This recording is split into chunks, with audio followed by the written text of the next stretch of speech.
wander around, say hello, but we want to use the time for more constructive purposes. Nice to see you. Thank you.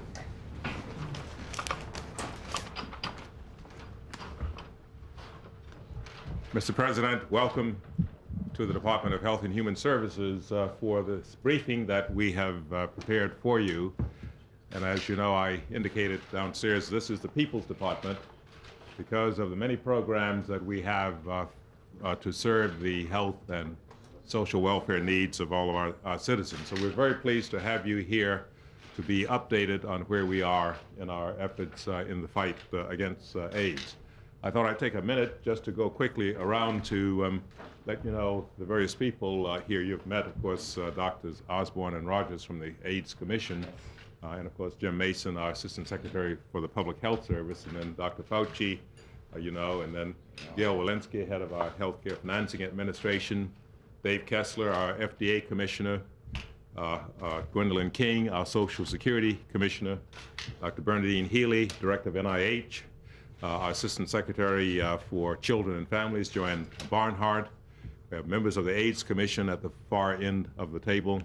And over here at the left, Bill Roper, our Director of CDC. Of course, your physician, Bert Lee, you know. Dr. I hope so.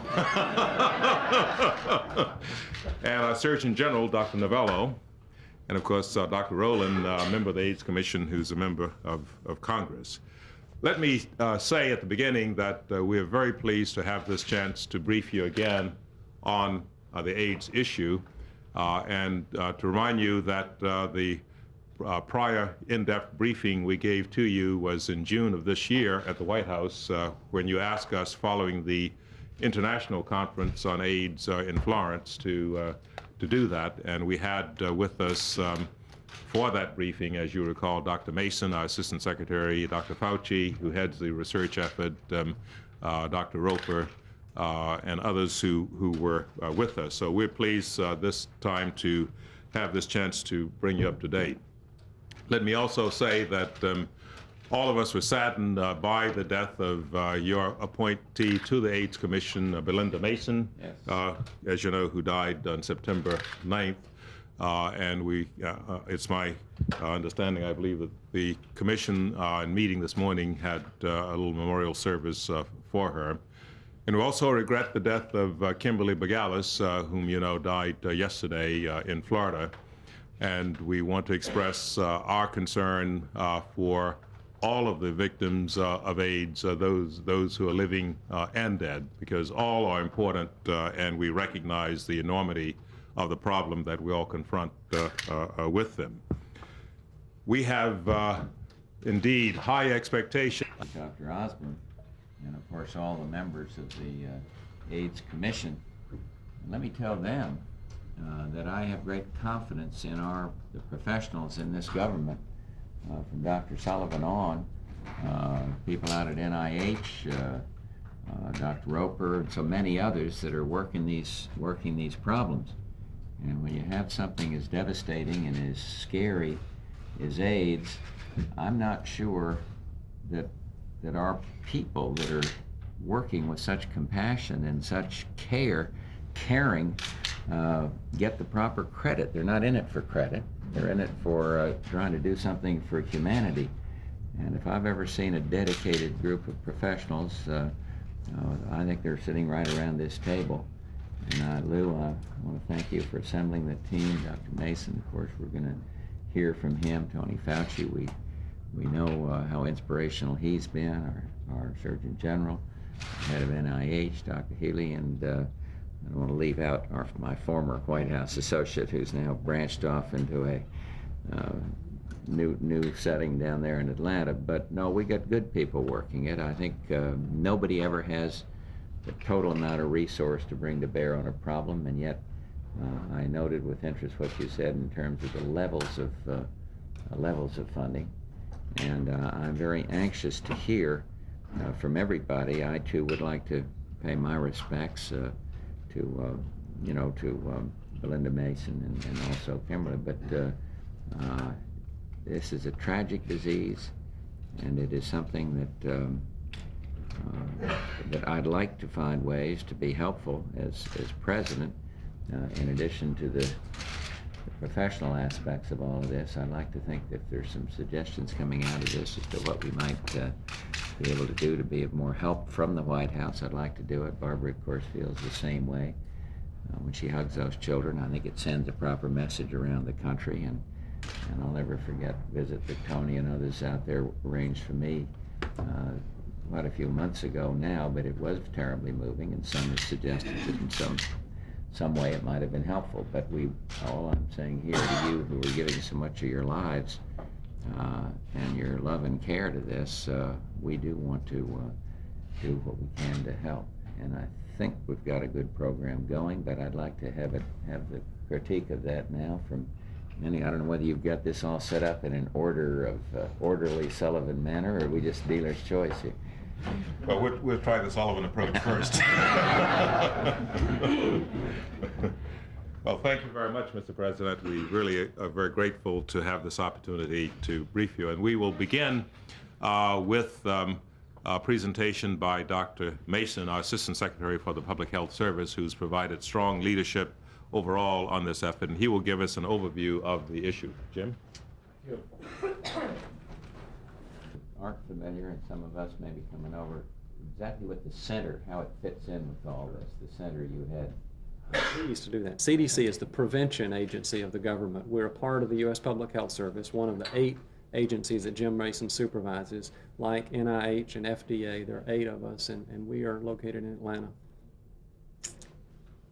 What I'd like to begin with is an overview of charts. You can see give a very comprehensive and encouraging overview of where we are with the AIDS problem, with the caveats that we still have a lot to do. We're not out of the woods yet, but we certainly believe that with the resources that have been committed under your leadership and with our continued commitment we have to this problem, we have much to be hopeful for, both from the standpoint of research, educating the public to change behavior, the development of new drugs and other therapeutic modalities.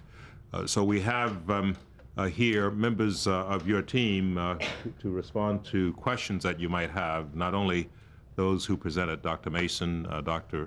Roper, and Dr. Fauci, but also from the NIH, Dr. Healy, Dr. Kessler, also from HICVA, Dr. Walensky, also from Social Security, because it also is involved with this from the disability perspective, your Commissioner Gwendolyn King, and because this does affect families and children, Assistant Secretary for Health, Joanne Barnhart.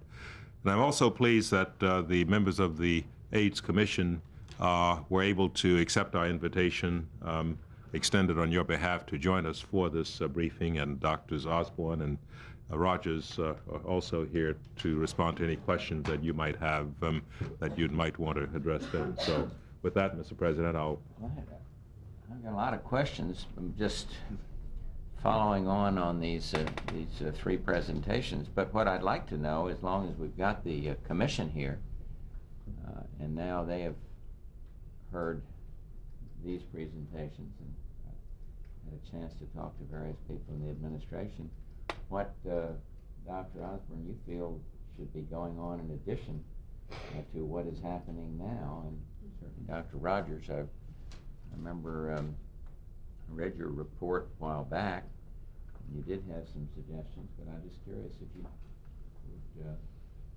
like to elaborate. Thank you, Mr. President. Well, yes, thanks to all of you for serving on this commission. I too think magic can be helpful in this behavioral side of things. I mean, I think he's already started off sounding as though he wants to be, and I really think that, therein lies a real outreach that would supplement or implement what Dr. Roper was talking about. But what do you think we ought to be doing? What emphasis? Where?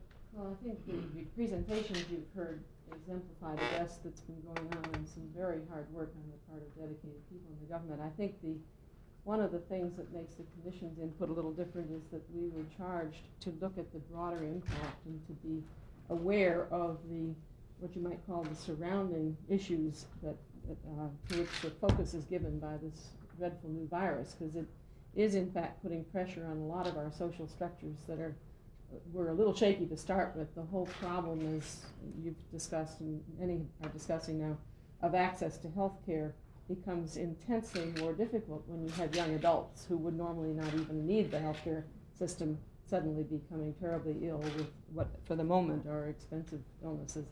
So there's a lot in the report that we hope would be helpful that deals with how we could, in practical and short-range terms, try to improve access to care for the people, that million and more people already caught in the path of the virus.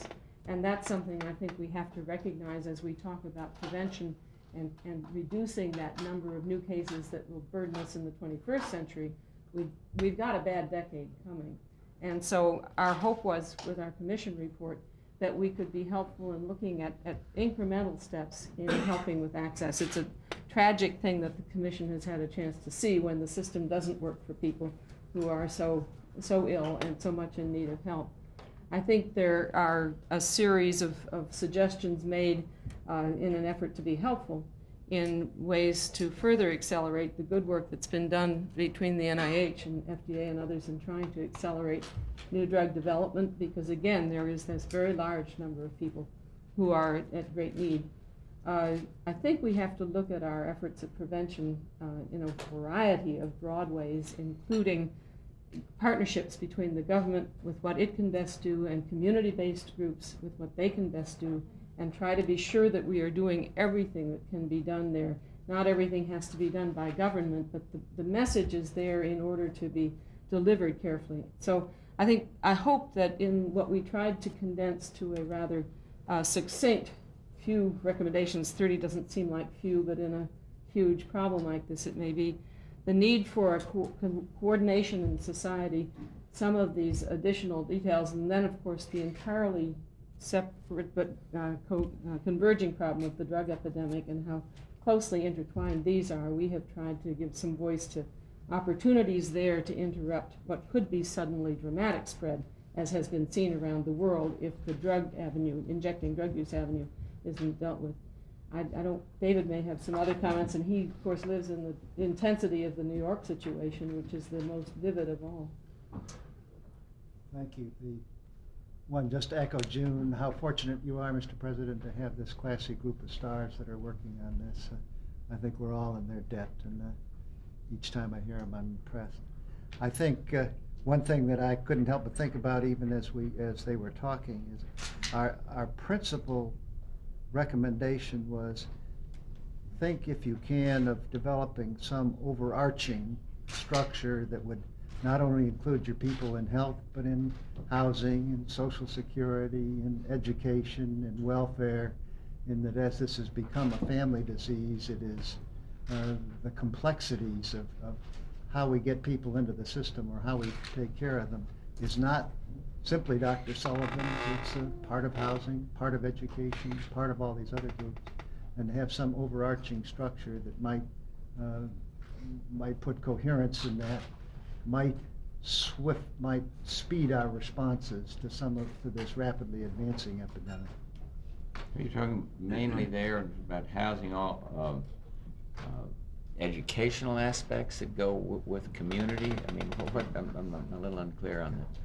Well, I think if you look at those who are ill, they not only need medical care, they often need housing, they often need help with welfare, their kids need, we need more explicit prevention messages of the kind that Bill Roper's been talking about, sort of one-stop shopping. Yeah. Even on the prevention side, I think there's a way in which coordination could greatly enhance effectiveness. For instance, the National Business Leadership Coalition has been putting increasing focus on workplace education, and in another corner, school education is beginning to be paid much better attention to. But if a kid comes home from school saying, look what I learned, and the parent doesn't know or doesn't believe or is uneasy, or vice versa, it's less effective. And I think as we go into this tough decade, it would be wonderful to have a coordination so that the workplace and the school place were echoing each other in terms of a coherent communication about how to avoid this virus, which mercifully is avoidable if we use our information. But it's that level, it goes so far beyond health per se in the impact it has across society that I think it would augment the good work of Secretary Sullivan's department to have that kind of enhanced coordination. We never run into an AIDS problem where there isn't housing immediately beneath it, for instance. As soon as trouble hits, housing becomes an acute issue. And that's a particularly handy example, but that's what we're talking about in terms of coordination. Let me just add, Mr. President, that the Commission's report is very helpful, and we have that under review on your behalf in the department. But we actually do have just that kind of coordinated effort underway that Jim Mason, our Assistant Secretary for Health, is chairing a committee or task force involving not only members of the department but also other federal agencies as well. So I don't know, Jim, if you want to comment on that or... Yes, we do have an interagency task force that includes all of the departments and agencies within the federal government that have a role, and we try to bring that together on a periodic basis to see how each can put their piece of this total entity together so that we can really optimize what can be accomplished at the federal level and how we can better cooperate at the state and local and community level. So let me ask this question. After our last meeting, or not last time you and I talked about this, but meeting over there at the White House on, we had lunch and we talked about it, and then afterward, or then we kind of summed up at that meeting in the word behavioral. Here's something you can do something about if you don't do things that cause this disease, whether it's certain kinds of acts, sex acts, or whether it's certain kinds of drug use. What are we, if we, in the eyes of this commission, gotten our act together enough in terms of the message, getting out this message? I think I had the feeling that there's some resistance in some quarters. Some of these private groups, advocacy groups, ACT UP and all, but do we need to do better in getting this behavioral message out there? And if so, how can we do better on it? I mean, you know, I think here's something that can help. I mean, I guess it's the main thing that can help, in addition to the fantastic research that will result in these correction, you know, stopping things. But I just wonder, well, who wants to talk about that? What do we do to educate this country in terms of behavior? Just plain behavior. Right. Let me just comment, Mr. President, on what we're doing at the federal level and ask Bill Roper to give some of the results. And that is, we're spending approximately $500 million from this department on educational programs. And that's education not only for the full range of health professionals, but community groups. Bill mentioned working with high school curricula and public service announcements, et cetera. And I think we all agree that that effort still needs to be enhanced, and part of that effort we think it will be enhanced by having authority figures within communities, as well as celebrities like Magic Johnson who can help, because it's not only having the information or the message, but also giving it in a way that people accept it, et cetera, and see that it applies to them. There are some results of some of the education. We are seeing some segments of our population who are improving, but Bill, you might want to comment on that. You're right, sir. There are some data that show that people do change their behavior when they're given information and reinforcement. If I could just return to the point I was making earlier, the analogy to smoking, I think what's having the impact across society is not just, with all due respect, the Surgeon General giving a public service announcement on smoking. It's that we have decided as a society we're going to treat smoking as an unacceptable behavior. I don't think we're there yet on issues of drug use and sexual behavior.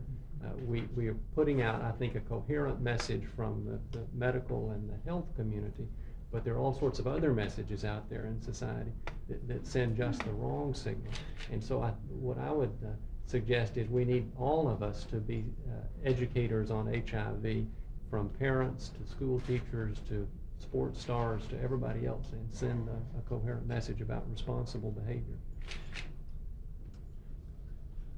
Mr. Now we've President. got these anti-drug partnership that's working, I think, very effectively in terms of, Jim Burke effort in listing pro bono support, media support. I think we're up to almost $1 million a day. In fact, probably a little beyond that in terms of public service advertising.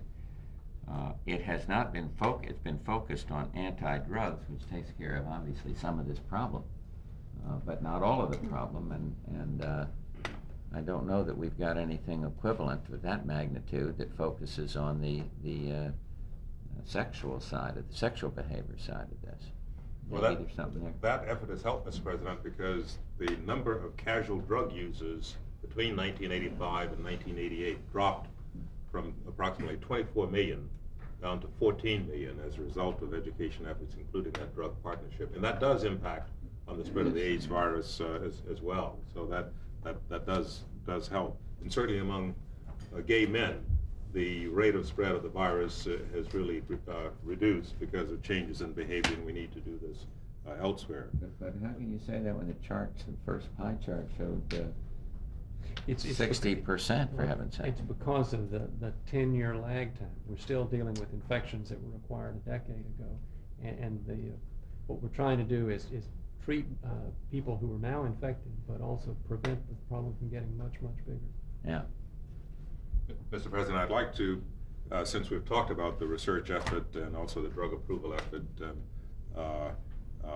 ask Dr. Healy, with her initiative on women's health, since this is an increasing problem among women, give her a chance to make a comment, and then ask Dave Kessler about the drug approval process that he's been working to speed up too, with some success. Mr. President, I think you know that we have had a focused effort at NIH to address a knowledge gap with regard to women's health. And clearly, this is something which cuts across all of our institutes, cuts across many diseases. I mean, diseases like cardiovascular disease were typically not thought to be a woman's disease, but rather a man's disease. I think some of that same thinking infiltrated the area of HIV infection and AIDS. And through the Coordinated Office of AIDS Research at NIH, headed by Dr. Fauci, at all levels of the institutes, there has been a concerted effort to understand and recognize and target women as a clear-cut potential victims of this disease. We've seen an increase in the number of women who have gotten HIV, and indeed some of the clinical research trials and some of the approaches to therapy will differ with women. Some of the manifestations of their illness will differ. And NIH's sensitivity and recognition to this issue is really part of a broader-based approach at addressing this gender gap problem in research. Mr. President, 8 weeks ago, FDA approved in record time the drug called DDI, an important drug approved for the treatment against the virus itself. AZT, the first drug approved, was approved several years ago. We've just received an application for another important drug called DDC. What's unique about this application is that it is the first application for combination use of two drugs, DDC and AZT. We are committed to bringing the same expedited process to bear on this application as we have with DDI. The accelerated approval concept that we announced 2 weeks ago with your Council on Competitiveness will be useful in approaching this application. There's been a cultural change at the FDA with regard to drug review. Back in the 60s, post-thalidomide, Something community that says you're doing it too fast, and I'd ask Tony, is he going too slow? Mr. President, we always get flack. The issue is what we have to do is we're going to do the right thing. Yeah. And there are people dying out there. Exactly. And if there's a reason to believe a drug works, the science has to dictate, but we have to provide patients who need drugs with access at the first reasonable moment. I haven't felt there was a great public outcry on that comes out on some drugs, but I mean on this approach, I think there's pretty good support there. But I wondered whether you were catching some. Always a little. Now I'll ask the doctor. We never compromise the science, Mr. President. We always feel we can go faster, and we try as best as we can, but when we have the collaboration of trying to get those drugs out quickly, the fundamental principle is that the science has to be sound. We just do it more quickly than we've done in the past. So you don't think there's nothing that bottleneck because of our procedures that we have to have that would save lives quicker? Get back to the question of behavior for just a moment, because I understood the thrust of your question, and yet I think we need to answer it fully. I think there's no question that by behavioral change one can learn to avoid this virus, and that's an ideal. But we are dealing with an epidemic that's striking young people who are experimenting with lifestyles, may end up with a lifestyle that we would all think was wonderful, but the experiment is now deadly. And we need to be communicating in levels of intimate communication. I like to put it, in having finally gotten my 3 adolescents not to be adolescents anymore, that if you learn a teenager's language, they're going to change the language on you because they don't really want you to understand. And we need to do a lot of diverse things well beyond the public service announcement that can be conveniently done. And even the effective intervention Dr. Novella has been working a lot on women and children and so forth. I think these are all important facets of a prevention thing, but I think we have to recognize just how intimate and potentially deadly the lifestyle experimentation is that we all know about from being parents and worrying about our own kids and grandchildren. So we need to use a lot of cleverness in working to help with that behavior change. Just not a negative message doesn't help, and in fact the Commission has seen some very effective and inspiring examples of peer education, for instance, in which kids who themselves have faced up to the hazards of being adolescent are helping other kids. There's a lot of innovation that could be done there, and done somewhat pretty efficiently, as a matter of fact. The other side of things is, and this is a touchy side, I know, but the Commission has discussed it. It's Really got started now. Right. But let me say again that as members of your team, we're very pleased to have this chance to brief you on this very important issue that you and I and the rest of your team are fully committed to doing everything we can to address this with increasing success. Can I got just two, I don't want to get advanced people sore at me, but... They work for you, Mr. President. Sometimes, but I got 2 questions. I've been reading about the blood supply, and I think Dr. Mason commented on that we feel reasonably confident that is, put it this way, better shape. Could you say just a little more on that one? Yes, I'd be happy to, and I'll throw the question also to the FDA Commissioner, Dr. Kessler. But early in this epidemic, we didn't realize that the clotting factors that persons with hemophilia use were transmitting the disease. And here, rapid research showed that was the means of infection. We learned that we could better screen the blood that was being used for those clotting factors, and that they could also be technologically heat treated and other